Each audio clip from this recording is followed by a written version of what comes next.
Hello, welcome to the 777 podcast. I'm your host, Matt, and I'm going to be getting into some very obscure and abstract thinking today.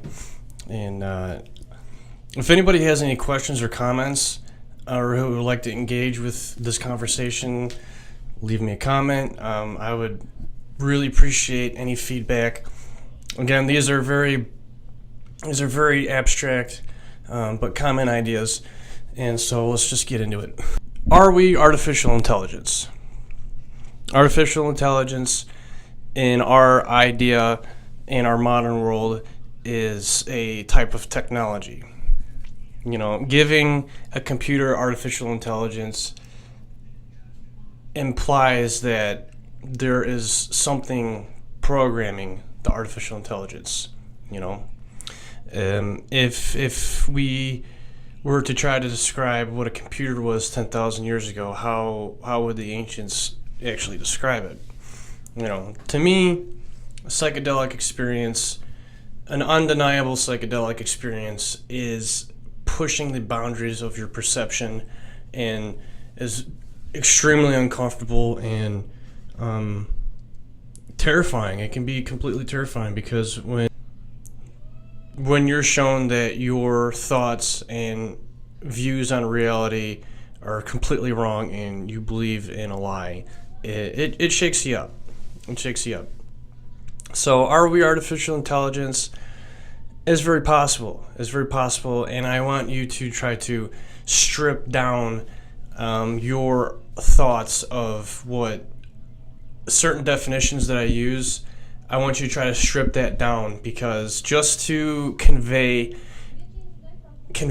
what my mind is thinking of and other people's minds, someone from 10,000 years ago, for example, if you were to describe a computer then and describe a computer now, they might look a little bit different, but you're talking about the same thing. So that's what I'm trying to get at.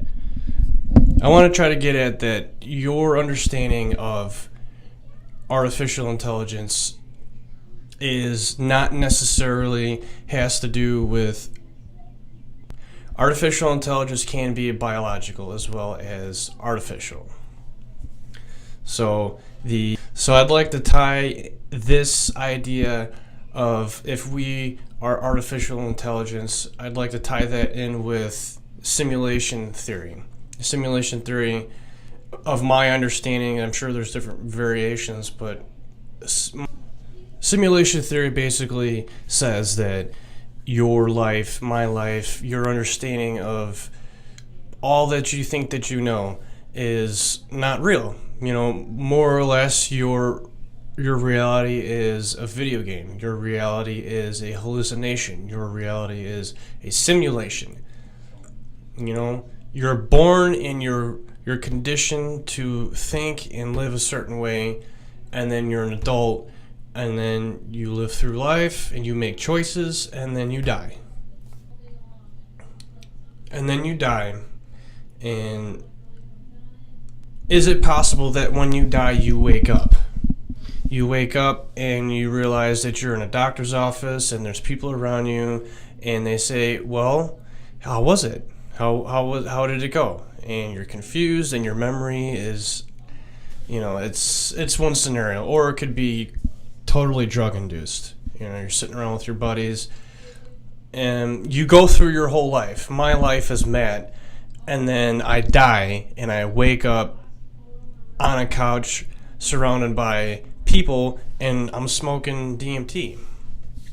It's possible. Kind of crazy and abstract idea, but so the simulation theory goes hand in hand with what I'm trying to get across, is if we were artificial intelligence, and it actually makes sense that consciousness is artificial. It is artificial and it is created by something, some kind of machine, and that is the nature of reality. That is what it means to be alive, you know, and we can go further and try to understand and go outside of duality. You know, this the only thing that I turn to when disgusting, evil, and nonsensical things happen to anybody. You know, a child getting abducted and murdered, or someone burning alive in a house. It's like, man, it's easy for the atheist to say, look, there is no God. That God doesn't care about you. And I don't like to put God in that mix. It is the nature of our reality. It truly is. You cannot have the light without the dark. You can't have it. You can immerse yourself into the light and be the light, or you can immerse yourself into the darkness. But there's always going to be a balance between the two. You cannot have one without the other. And it keeps this machine moving, right? So trying to go outside of duality literally pushes the boundaries of my perception. How do you go outside of the yin and yang? You can add in a third element, and that's, many religions talk about a trinity, and it's very geometrical. Shapes are all around us, and there's something about triangles. There's something about it because it's sprinkled in mythology and religion, and there are gigantic triangular shaped buildings that are completely not even understood today. We do not know how pyramids were built, in particular the pyramids of Giza. So try to push outside of the duality concept. It makes my brain uncomfortable, and I would like someone's opinion, and I would like someone to expand upon what I'm trying to get at. And maybe someone else a lot smarter than me can conceive of what is beyond duality. But getting back to the title of the video, if we are artificial intelligence, is it possible?